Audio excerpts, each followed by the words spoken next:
The first trillionaire there will ever be is the person who exploits the natural resources on asteroids. A single asteroid the size of a football field could contain $25 billion to $50 billion worth of platinum. There's enough material in the asteroids to support a population of 1 trillion people. The spacesuits that are being used now in the International Space Station by NASA are suits that were really designed in the 70s. Estimates show that by the time new spacesuits are actually in use, NASA will have spent more than $1 billion on the redesign and production. NASA will likely not build the next space station. Instead, the agency will depend on the technology of outside companies. The lifetime of the International Space Station might be coming to an end.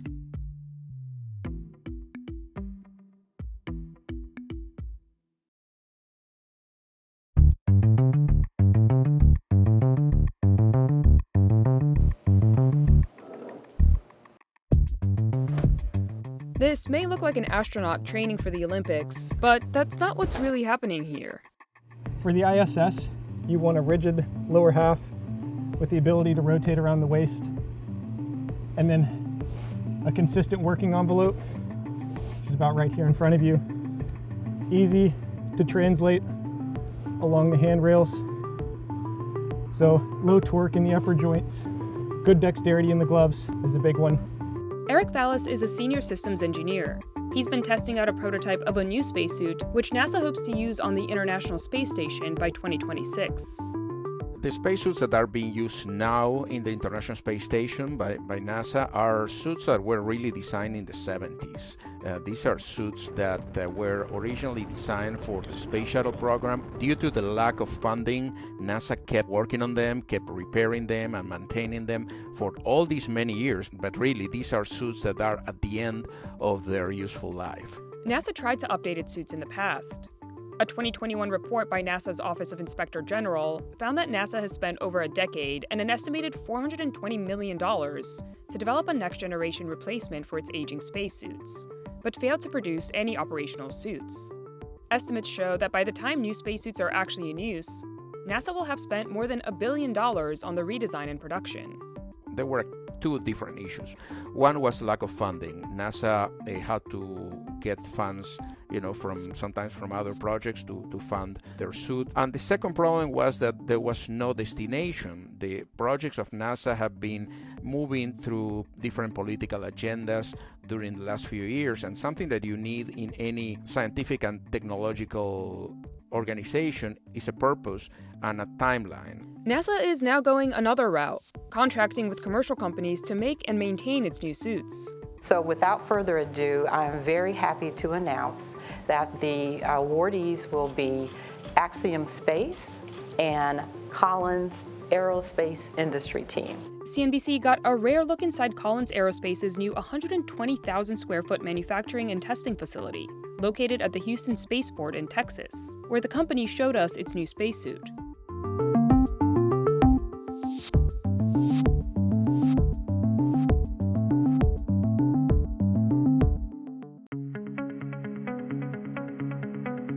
NASA's current spacesuits, known as extravehicular mobility units, or EMUs in NASA speak, are very complex. The current spacesuit has roughly 18,000 components that make it up, and the interior volume of the suit is roughly equivalent to the size of a small refrigerator, about 5.5 cubic feet. There have been a number of safety concerns over the years due to the aging spacesuits. The final investigation is in following the near drowning in space of that Italian astronaut doing a spacewalk outside the International Space Station. His equipment failed him. In fact, they say it was his calm demeanor that probably saved his life after his helmet filled with water. In 2022, NASA temporarily suspended all spacewalks following another incident where an astronaut's helmet filled with water. We're starting to see some degradation of performance, some components that need to be replaced. So on Space Station, we're really watching very, very closely the performance of the EMUs while they are still on orbit. In the meantime, these new suits for this particular failure of water in the helmet, the new designs are designed such that that failure mechanism cannot occur. Inventory issues are also a problem. In 2019, NASA was forced to cancel what would have been the first all-female spacewalk on the International Space Station because the agency did not have the proper spacesuit sizes available for both female astronauts. In the beginning of human space exploration, the spacesuits were custom made. With the beginning of the space shuttle program, there was this idea of abandoning the custom size system and going to small, medium, and large. That worked for a while, but as our astronaut corps is getting more and more diverse, the sizes don't work anymore. NASA's Office of Inspector General also noted that of the original 18 primary life support system units, only 11 remain in NASA's inventory to support the ISS program, with only 4 of these units actually on the ISS at any given time for astronauts to use during spacewalks. These are suits that were originally designed not to be serviced in space, but to be serviced here on Earth, because they were dependent on the space shuttle. So now kind of changed the objective, because they have to keep them up there, and the astronauts are the only ones who can repair and maintain them. So the number is very minimal. The Portable Life Support System, or PLIS, resembles a bulky backpack and is one of the 2 main components of the spacesuit, or EMU. The PLIS houses a variety of components that perform functions needed to keep an astronaut alive in space, including providing oxygen, maintaining body temperature, and removing carbon dioxide buildup from the spacesuit. The second major component is the Pressure Garment System, or PGS, which is the white garment that surrounds astronauts. Its main purpose is to maintain appropriate pressure around astronauts' bodies to keep them alive in the vacuum of space, as well as protect them from orbital debris. Underneath the PGS, astronauts don a liquid cooling and ventilation garment, through which cool water flows to help regulate their body temperature. The new suit designs follow a similar suit structure, but are modernized. There's just normal, what we call obsolescence issues. Certain parts we just can't get anymore. And so we are building a new suit so that we can start using new components, take advantage of all of the new technologies that are available to us now that just simply weren't available nearly 50 years ago. Under the Exploration Extravehicular Activities Services Contract, or XEVAS, NASA is providing Collins and Axiom, along with a number of their industry partners, with up to $3.5 billion through 2034. Axiom won the first $228.5 million contract to design the suits that will be used during NASA's Artemis moon missions, and Collins won the second $97.2 million contract to design and develop a new generation of suits for the International Space Station. In addition to making the spacesuits, Collins and Axiom will be tasked with providing maintenance and parts to keep the suits in working condition, as well as conducting training and operational support for NASA staff. The beauty of this contract is the functional requirements for these 2 suits are very, very close. So at any given time, we could ask either of those contractors to actually start working on the other, what we call platforms. And we also have what we call an on-ramp clause in the contract, which means if another company comes into play and they have the capability to compete, we can actually bring them onto the contract and allow them to compete on task orders as well. Kearney says the continued competition helps incentivize the contractors to perform on cost and schedule, and ultimately helps keep the expense to the government down.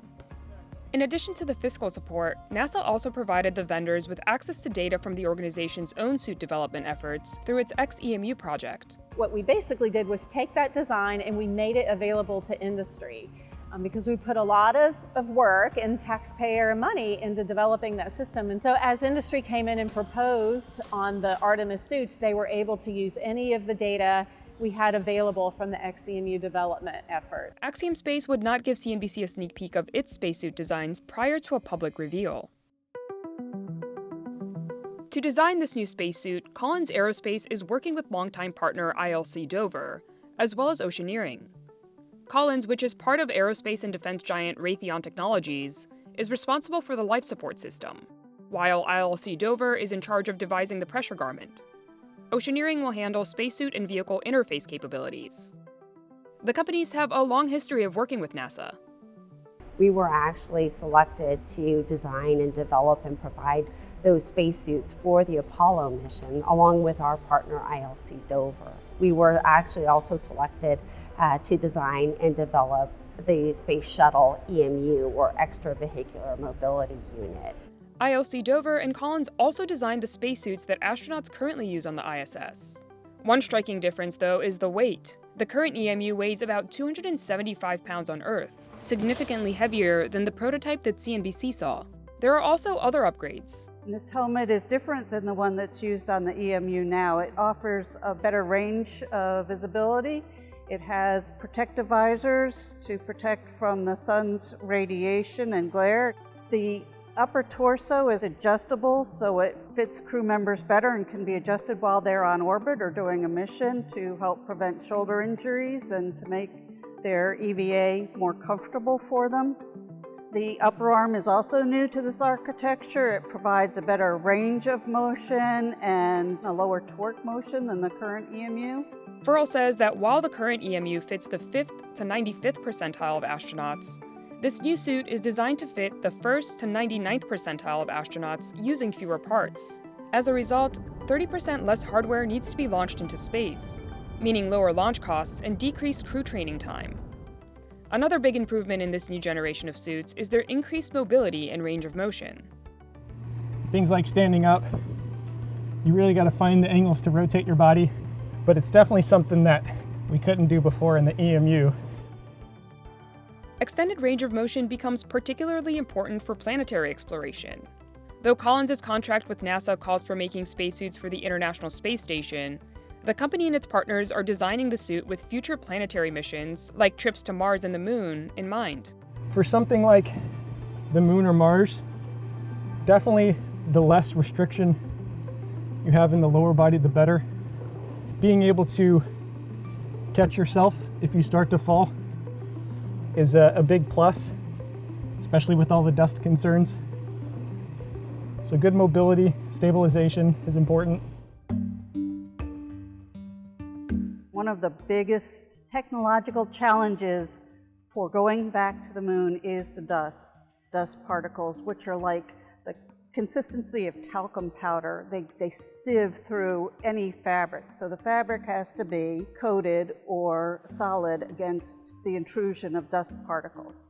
A lot of the lessons learned from Apollo need to be applied and incorporated. So greater mobility, reduced mass, greater connectivity for the astronauts. They need a better ability to see what is going on with their suits, communicate with each other, because as we continue to go further and further from Earth, you're going to have all of that capability really self-contained. Crew members need to be able to operate somewhat independently from Earth. Something else that suit makers have to consider is the length of time that astronauts will be spending on missions. When we think about some of those longer duration missions, some of the other aspects that we've incorporated is really just the maintainability, the ability to do maintenance at lower levels and enable that work to be done at the destination. So we've incorporated modularity and open architecture, so as new technologies are introduced, they can be incorporated into the suit. Under the contract stipulations, NASA has asked Axiom to deliver the suits for its Artemis moon mission by August 2025, while Collins' ISS spacesuits are scheduled for delivery by 2026. Prior to being worn by astronauts on missions, the suits have to undergo extensive testing. We require crew member testing in the pressure garment to make sure they're meeting the mobility requirements. And then we also require testing what we call relevant environments. So that could be a thermal vacuum chamber, that could be in the NBL, that could be actually testing on orbit on space station. Since NASA is purchasing its suits from Collins and Axiom as a service, the vendors are free to make additional suits for non-NASA customers as well. Though Collins would not disclose the names of any of its other customers, the company says it's speaking with about 8 to 10 companies who are interested in their spacesuit services. New customers that we're looking at are not just the current batch of commercial space customers. There are countries that are looking to be involved in space that were not in the past able to participate. And as space commercializes and becomes more affordable, those countries now have the opportunity to step in. Romero also predicts that the design of these new spacesuits will continue to evolve to fit the new use cases of its broader customer base. Today we use it for maintenance and repair, very little for experiential activities where you're going out and doing space tourism. That's really not a part of EVA today. But that probably will become a part of EVA in the future. Future programs will have more interaction with robotics. So our suit needs to be in a position to be able to communicate with the robotic systems and be able to safely operate around a robot. And it could be big business. The space tourism market is poised to reach $4 billion by 2030. NASA is also looking beyond commercial companies for ideations of future spacesuits. In 2020, Pablo de Leon and his team at the Spaceflight Laboratory at the University of North Dakota won a $750,000 NASA grant to develop a new 3D printed spacesuit prototype for Mars and beyond. De Leon has worked on a number of NASA spacesuit projects in the past, but says this one's a little different. Some of the advantages will be, first, to make replicable manufacturing. The second will be that you can scan the body and then build a suit that will be specifically designed precisely to that particular astronaut. And the third one is that once that our space flights go farther away from the Earth, and we go, say, to Mars, for example, we're more than 1 year away from our planet. And if we need a replacement, say a glove, a boot, any other part of a spacesuit, we're 1 year away to get that replacement. So what about if you can build a machine that will put together your suits and you bring that machine to Mars? De Leon adds that exploring the surface of the Moon and Mars will likely mean that astronauts will be using the spacesuits much more frequently. Going back to the Moon will require that we'll do explorations almost every day or every 2 days. The same for Mars. Spacesuits, I think they kind of hit a nerve with people just because there's a very human element to them. It's exciting to work on something that's so critical, that keeps crew members alive and safe. I know it's a big responsibility that we feel every day when we make decisions in the designs. Yeah, it's really exciting.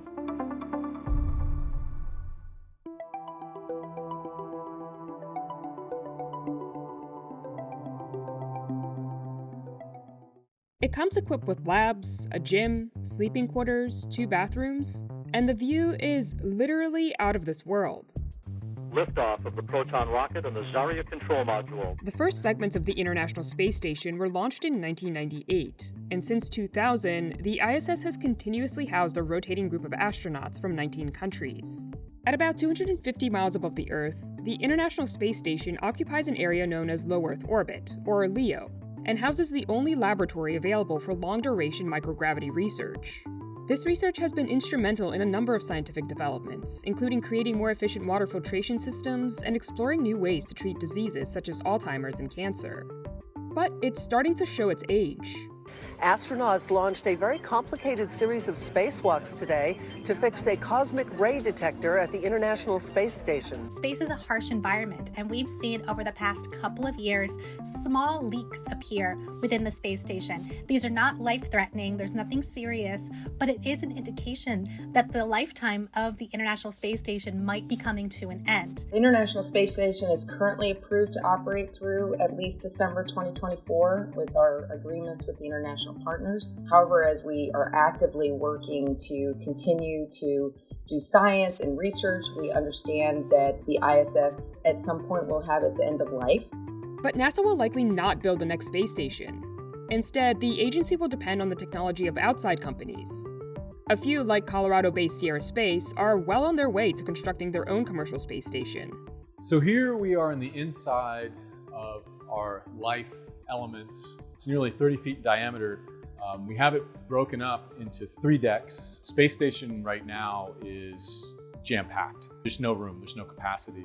So by starting with a large unit volume and then being able to build up a station from multiple elements allows you to greatly scale the capacity of your space station, not just for NASA astronauts and international astronauts, but for commercial activities such as manufacturing. As right now, we just don't have the space to do those things. As space enters the commercial age, here's what a new International Space Station may look like.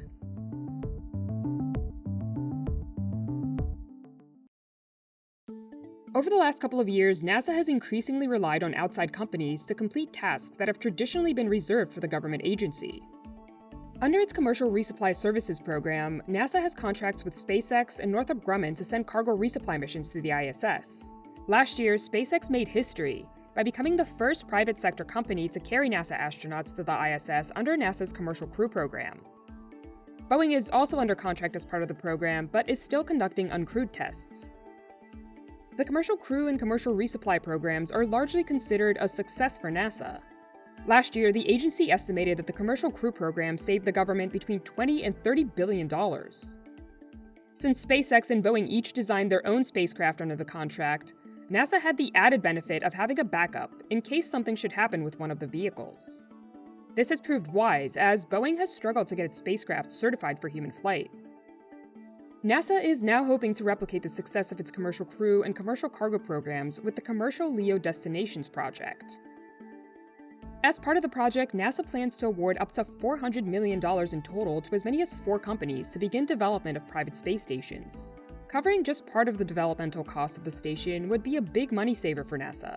The ISS cost $150 billion to build, and the US picked up the largest chunk of that bill ahead of its partners Russia, Europe, Japan, and Canada. NASA also spends about $4 billion a year to operate the ISS. Development of new markets and new technologies is very expensive, and the government is usually the prime party to make those things happen. We have done that in LEO, and so we do expect that we will save money moving to this model. A number of private companies are already well on their way to launching private space stations. One of the companies at the forefront of creating a commercial space station is Houston-based Axiom Space. In fact, back in 2020, NASA awarded the company a $140 million contract to provide at least one habitable module to attach to the International Space Station. Axiom Space plans on starting out with 4 modules. The first 2 will be crew quarters that will be decked out with infotainment systems and massive windows overlooking Earth. Some space will also be reserved for research and technology development projects. The third module will be geared strictly towards research and manufacturing, and the fourth will be a solar array, so that Axiom's modules can separate and operate independently from the ISS when it's eventually retired. Prior to that, we'll be getting power from the ISS, but we'll fly up our own solar arrays on the 4th module. We'll have our own airlock so that we can do spacewalks. And then once we separate from ISS, we have the ability to continue to add to our station really indefinitely. And we envision being able to add modules that are custom for customers, that we might build an entire module that's specific to a particular customer's manufacturing or research needs. Funding for its new space station will also likely come from Axiom's private astronaut missions. Axiom has a deal with SpaceX to use the company's Crew Dragon capsule and Falcon 9 rocket to fly a total of 4 crewed missions to the ISS starting as early as January 2022. Although Axiom does not make the price of its private missions public, a flight with Axiom is estimated to cost tens of millions of dollars, as NASA pays SpaceX about $55 million per seat to fly its astronauts to the space station. But Axiom is confident that it can build a station that's much cheaper than the $150 billion NASA spent on the ISS. We think we need about $1.2 billion or so to build the 4 modules, and we're on track to do that. One of the ways Axiom's been able to bring down the cost of its space station is by utilizing technologies from other industries. Our battery technology is very similar to electric vehicle battery technology. The computer chip in your iPhone, say an iPhone 10 or newer, is very, very similar to the chip that we'll use as our computer. Axiom Space plans to launch its first module in 2024 and its 4th module toward the end of 2027. Aerospace is another company that's been working on building a commercial space station. This is just a mock-up of how we might divide some of the space. So we've put up walls here and some basic curtains. We have some crew quarter examples in here. Some of these could be used as storage closets, could be used for hygiene room, for brushing your teeth, spending personal time. Certainly toilet space as well as required. Since 2017, Aerospace has been developing an inflatable structure that it calls the Life Habitat. Originally, it was designed to be a habitat that could take 4 astronauts basically from lunar orbit to Mars, essentially designed for a 1,000-day mission. Since then, Aerospace has worked to adapt the design to also function as a habitat for the surface of Mars or the Moon, as well as act as a free-floating commercial station in low Earth orbit. CNBC saw a mock-up of the Life Habitat at Kennedy Space Center, where it's undergoing testing. The structure is 1/3 the volume of the International Space Station and spans 27 feet in both diameter and length. The mock-up we visited only had 2 floors, but the final version will have 3. When we had astronauts in that were evaluating the space and the layout, one of the things they brought up is you can actually get trapped in the space in here. So because we're so large, we have to be conscious of the fact that we have to make sure that there's holds and means that if a crew member is within this large space, that they can actually grab a hold of something and move themselves to different spaces within the habitat. The structure is meant to be inflated in space after it's launched. It was about 40 missions to build the space station. We can have an operational space station up in 2 missions. Our life habitat, because it expands once we get it on orbit, we can get a lot of volume up there very, very quickly. So that's a pretty significant savings in both time and money compared to what we did on space station. Aerospace is also developing its own transportation vehicle called the Dream Chaser. When you talk about the $3 to $4 billion a year it costs to operate space station, one of the big pieces of it is transportation. And so that's where our Dream Chaser comes into play. We have a reusable spacecraft that we can use a minimum of 15 times. So we're reducing the cost of that. The launch vehicle pricing is coming down. We're taking advantage of that. So you have to reduce the cost of transportation and you have to reduce the cost of operations. Initially, Aerospace believes its largest market will come from NASA and other countries' space agencies who want to conduct research in zero gravity. But down the road, the company hopes to supplement that revenue stream with more commercial activities, like manufacturing in space, tourism, and even TV and film production. Aerospace says the initial elements of its space station will be in orbit by 2026 or 2027. The race is on for private sector companies to launch a commercial space station before the ISS is retired, likely within the decade. Both Axiom Space and Aerospace say that they are confident that they can have an operational space station up and running in time. Another aerospace company, NanoRacks, plans to have its first private space stations up by 2024. But instead of building a whole new structure, NanoRacks plans to recycle the spent upper stages of rockets and transform them into research stations. But as with any space endeavor, timelines often change. Just take the Commercial Crew Program. The program's original goal was to send astronauts to the ISS by 2017, but early funding cuts and a number of failed tests delayed the launch until 2020. And not having a station finished in time could spell real trouble for NASA. We retire the International Space Station without having commercial space stations ready, there's going to be a gap in capabilities. And NASA's already experienced such a gap. After the agency ended the shuttle program in 2011, NASA was forced to rely on Russian Soyuz rockets to launch its astronauts to the International Space Station. And the US paid Russia a pretty penny, over $90 million per seat. When SpaceX stepped in 2020, that cost was reduced to $55 million per seat. One of the things that is slowing down this effort that might contribute to a gap in the space station capabilities is the lack of funding that Congress has given NASA to kickstart this commercial space station and commercial low Earth orbit operations. In fiscal years 2020 and 2021, NASA requested $150 million for low Earth orbit commercial development, but only received $15 million and $17 million respectively. In July, the House granted NASA $45 million for commercial LEO development, less than half of what the organization had requested. Commercial companies can also expect competition from other countries. This is a race to establish permanent presence in low Earth orbit and the moon. And as of today, China seems to be winning that particular race. Tonight's launch is the country's first crewed flight in nearly 5 years, sending 3 astronauts to the space station it's building as it seeks to become a major spacefaring power by 2030. Russia is also planning its own space station. Serving government customers like NASA can be a springboard to kickstart the LEO economy for commercial companies. But a larger private market will likely be the key to their long-term success, and potentially their biggest moneymaker.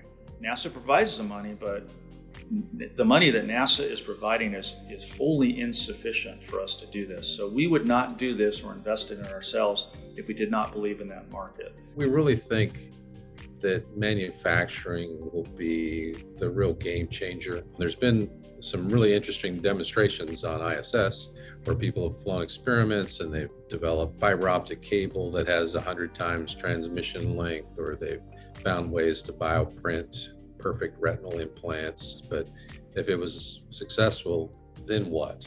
There was no place to manufacture it at scale. And so by building a commercial space station and a commercial destination, we now have the ability to build things at scale and to manufacture things at scale and to help customers do that, including building an entire module specifically for a customer to do that kind of manufacturing. As for NASA, not having to invest in a space station will free up money for other endeavors. We've had all of these years of success on the ISS, and NASA now wants to put our eye toward Moon and Mars and other exploration items and turn over this area of space to the commercial market.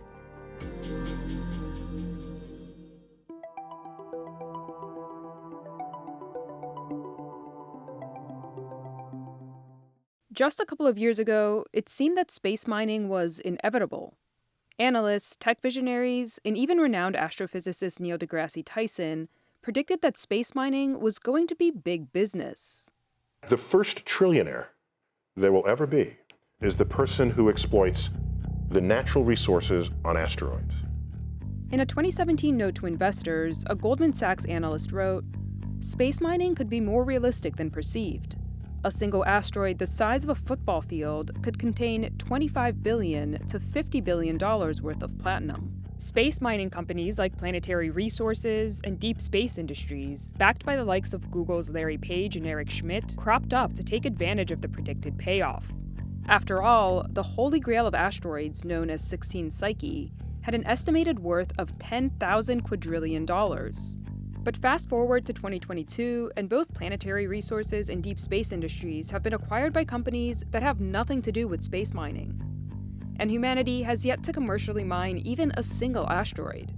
But that hasn't stopped a new crop of startups from trying. Astro4's mission obviously is to leave Earth with a vehicle, go out to an asteroid, mine it for its rare earth elements, and then return that to Earth to be sold. Transastor was founded with the mission of working towards the vision of harnessing the resources of space, especially the asteroids, for the betterment of humanity. There's enough material in the asteroids to support a population of 1 trillion people.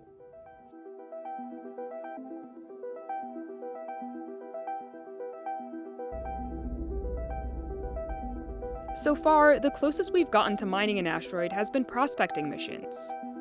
In October 2020, NASA collected a small dust sample from the asteroid Bennu as part of its OSIRIS-REx mission. The sample is not due to return until 2023, but during the mission, scientists were surprised to learn that Bennu's surface was not as solid as predicted. In December of 2020, Japan's Aerospace Exploration Agency brought back a sample of an asteroid known as Ryugu as part of its Hayabusa 2 mission. To collect the sample, the agency fired a projectile at the asteroid and scooped up the flying material. Like Bennu, scientists found that Ryugu also had a rubble pile surface. Although these recent advancements by the likes of NASA and JAXA have provided useful information on the composition of asteroids, space mining has yet to become a commercial endeavor. So what's taking so long? For one, space mining is a long-term endeavor, and one that VCs did not necessarily have the patience to support. If we had to develop a full-scale asteroid mining vehicle today, we would need a few $100 million to do that using commercial processes. It would be difficult to convince the investment community that that's the right thing to do. Take NASA's OSIRIS-REx mission, for example, which is expected to take 7 years to complete and cost over $1 billion, all to bring back a handful of asteroid material. And Planetary Resources? Despite its millions in investment, the closest the company ever got to asteroid mining was launching a satellite to prospect future targets. In fact, the mining of celestial objects has become a point of satire, showcasing corporate greed, as seen in this clip from Netflix's 2021 film, Don't Look Up. This comet hurtling towards us from deep space actually contains at least $32 trillion of these critical materials, critical to technology. I'm sorry, is that why you aborted this entire mission? Is because you're trying to mine the comet Dr. for Minda, rare I minerals? think we should hold off. Others say mining precious metals to sell on Earth never made much economic sense. If you look at platinum, the production cost, platinum is around $1,100, even more. And the price per ounce, platinum is less than $1,000. So it means the earth mining is not profitable right now. When analysts made their predictions, they were looking at the amount of the precious metals and materials in the asteroids, and they didn't look at the economies of the industries. In today's economics, and in the economics of the near future, the next few years, it makes no sense to go after precious metals and asteroids. And the reason is the cost of getting to and from the asteroids is so high that it vastly outstrips the value of anything that you'd harness from the asteroids. When we think of space mining, precious metals likely come to mind. But in fact, asteroids can contain other materials, which, in the short term, could be even more viable. There is mining materials in space for use in space. And then there is return to Earth. The return to Earth ideas, they have to compete against terrestrial markets for those same materials. That would be very challenging, and it may happen someday, but it's most likely in the far future. But in the near term is mining materials for use in space. The number one item is water. There are certain types of asteroids that have hydrated minerals. We can process those minerals to release the water. Our best use of the water is actually as processing to make it into a rocket propellant. And then with rocket propellant, we can move around space more readily. We don't have to launch all of our propellant from Earth. Gabor Sechi agrees that when it comes to mining the cosmos, we should look beyond precious metals. In short term, we should focus on helium and water. Helium because it's not readily available on Earth, and water because it has a potential use in space. An attorney by trade, Sechi spent several years working with the European Space Agency and decided to focus his legal expertise on advising space startups. He's now an advisor for an Australian startup that aims to mine water and helium-3 from the moon. An isotope of helium, helium-3 has applications in national security, medicine, and cryogenics. Recent helium shortages have forced some research labs to suspend their projects and induced national security concerns. Knowing what we can mine is one thing, but figuring out how to mine it is another. Braced with new data from NASA and JAXA, scientists and companies have had to devise new ways to mine asteroids. In older thinking, landing on asteroids and anchoring to them and drilling or excavating were the scheme. That may now look less viable because of what we've learned of asteroids. Scientists typically categorize asteroids by their composition type. C-type or carbonaceous asteroids are most common and are made up of clay and silicate rocks and contain water. S-type or stony asteroids are the second most common and are generally made up of a metallic nickel-iron and magnesium-silicate mixture. Finally, M-type or metallic asteroids account for the rest of the known asteroids and are thought to be primarily made of nickel-iron. What we've learned is that most asteroids are rubble piles, as opposed to one big mountain-sized, solid piece of material. Based on this new understanding of asteroids, TransAstra has been working with Dreyer to develop a technology it calls optical mining. The optical mining process that we've invented involves step one, capturing the asteroid in an enclosure, what we call a capture bag. The asteroids are typically spinning, because that's what they do in space. Our spacecraft matches the spin with the asteroid, flies the bag over the asteroid, captures it, and cinches it down tight so we have positive control. Now, once we contain the asteroid in our capture bag, then our solar reflectors redirect that concentrated sunlight into the capture bag, and we use it to drill holes in the asteroid and heat up the material and drive the volatiles, the water and the other gases, out of the minerals. And then we can capture those volatiles in an ice trap. TransAstra is initially focusing on mining water to make rocket propellant, which Searles says will enable low-cost space travel. But eventually, the company plans to harvest everything on the periodic table. We've calculated that a single TransAstra mining vehicle, one we call the Honeybee, can fly out to an asteroid and bring back about 100 tons of water and other ices in a single mission. It's worth about $1 billion. And we know that because we have a contract to deliver 100 tons of ice in geostationary orbit from a publicly traded company. But that kind of revenue is still a ways off. TransAstra is funded by about $5 million in grants and contracts from NASA and several million in venture funds. To keep itself above board, Searles says that TransAstra is focusing on developing its intellectual property piecemeal, using the tech that will eventually be incorporated into its mining missions to satisfy already existing market needs. One of the commercial opportunities is traffic management. With our Sutter telescope technology, we can turn a small, inexpensive commercial telescope into a powerful instrument that can see space traffic and orbital debris, something the size of a toaster oven, all the way out to the orbit of the moon. TransAstra has already deployed its telescope system at 2 observatories in the US, with the technology currently being used for asteroid prospecting. Eventually, TransAstra also plans to launch its telescope tech into space to be able to see deeper into the universe. Likewise, there's a burgeoning orbital logistics business today for delivering satellites to their orbital destinations from where rockets leave them off. To do this, TransAstra is developing an orbit transfer vehicle known as Worker Bee, the body of which can also be used for its asteroid mining vehicle. But the company has yet to operate any of its technology in space.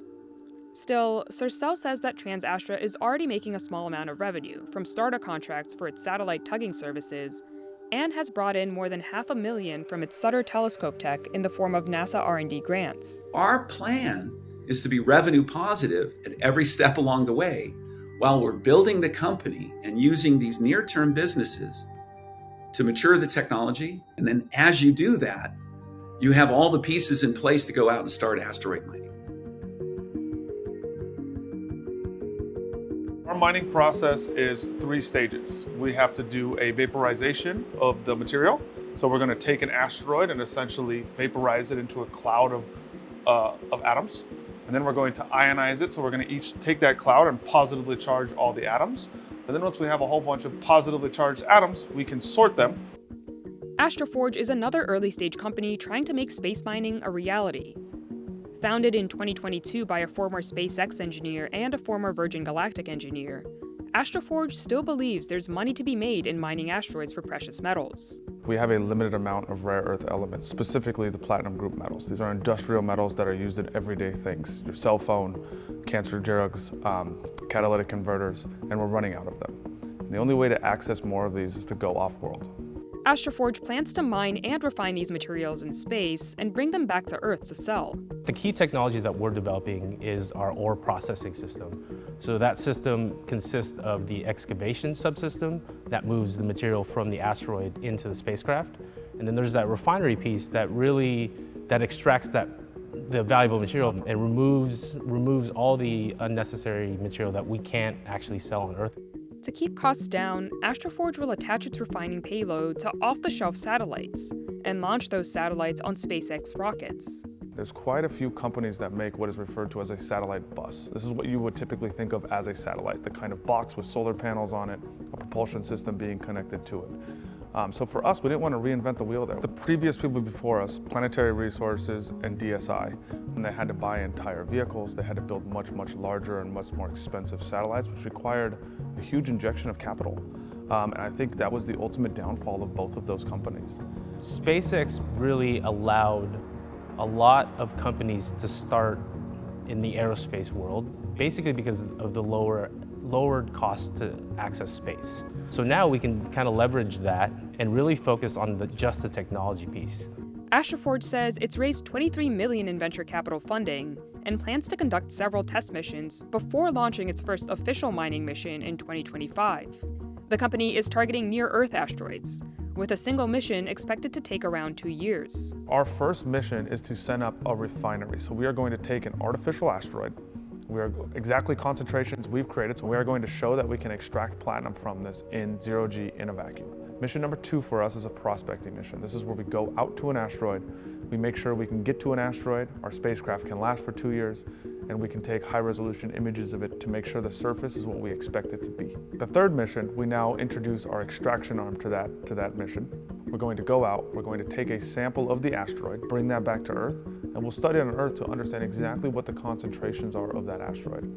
Our fourth mission is where we put all those pieces together.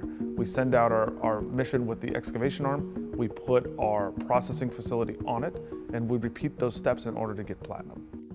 Like Planetary Resources and deep space industries before them, today's asteroid mining companies face a large number of challenges. The first is uncertainty stemming from the lack of an established international law to govern space mining.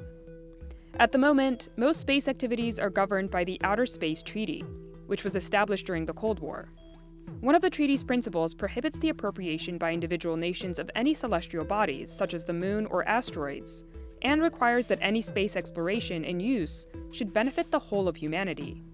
When it comes to space mining, the whole discussion is about whether Outer Space Treaty allows or bans space mining. One of the interpretations what we should do with the mined minerals is to share the benefit which is coming of it, and it's not clear whether the benefit should be see the wealth which is emerging from mining the space mineral, or whether mining can provide us with some scientific knowledge, and the benefit would be just sharing the scientific knowledge.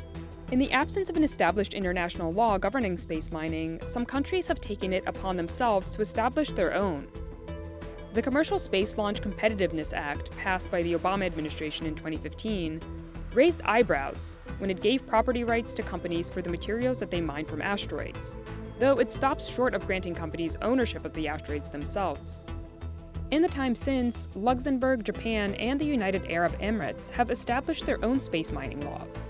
But Schmidt says not having an international law for space mining could be enough to dissuade some companies from trying to mine the cosmos. I think that the national laws are not enough for the companies to overcome the legal uncertainty they observe, especially when you ask about the ownership.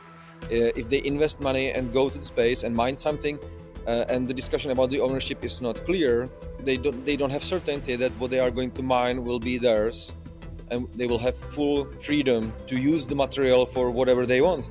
But Sercel says there's already precedent for this. There's limited slots in geostationary orbit where you can put satellites. Once you have the allocated slot and the satellite, other countries and other companies are not allowed to go there and mess with it. So we're certain that when we go to an asteroid, capture it in a bag, and mine the resources from it, that we will own those resources. Another challenge is even more basic: deciding which asteroids to target for mining in the first place. Prior to conducting their own missions, all early-stage mining companies have to go on is existing observation data from researchers, and a hope that the asteroids they have selected contain the minerals they seek. The most challenging aspect of asteroid mining is really the asteroid itself. We have a lot of evidence and observations and scientific data, but we don't actually have a lot of truth knowledge, meaning there's only been a handful of missions that have actually gone to the asteroid. So you can design a perfect system, you can control all of these things, the technology piece you can control, the operations piece you can control, but you can't control what the asteroid is until you get there. If the companies do somehow manage to extract the materials they're seeking, the next hurdle is selling them. Theoretically, an influx of precious metals introduced to the commodity market on Earth could be enough to crash it. But Astroforge says this is unlikely. When you look at the supply and demand curve for platinum group metals, right, the total market cap of these metals is measured right around $60 billion. We're talking about bringing back $80 million per mission. So for us, it would take quite a bit of missions to really greatly affect the supply and demand curve as we go forward. For now, commercial space mining remains highly speculative, with companies just starting to test out their tech and business plans. Still, experts believe that some form of asteroid mining will eventually take place. The question is when. I think we will be able to mine an asteroid within the next decade. At the very least, this will be done as a proof of concept for a mining process, but possibly also include an actual sale of most likely water to be then processed into propellant. In terms of the timeline for mining asteroids, for us, the biggest issue is funding. So it depends on how fast we can scale the business into these other ventures and then get practical engineering experience operating systems that have all the components of an asteroid mining system. But we could be launching an asteroid mission in the 5 to 7 year time frame. If we have a developed and working space manufacturing industry, then I can imagine asteroid mining will become a valuable option. But it's not a 10 years time period. I believe that we are going to mine in space, maybe 20, 25 years from now.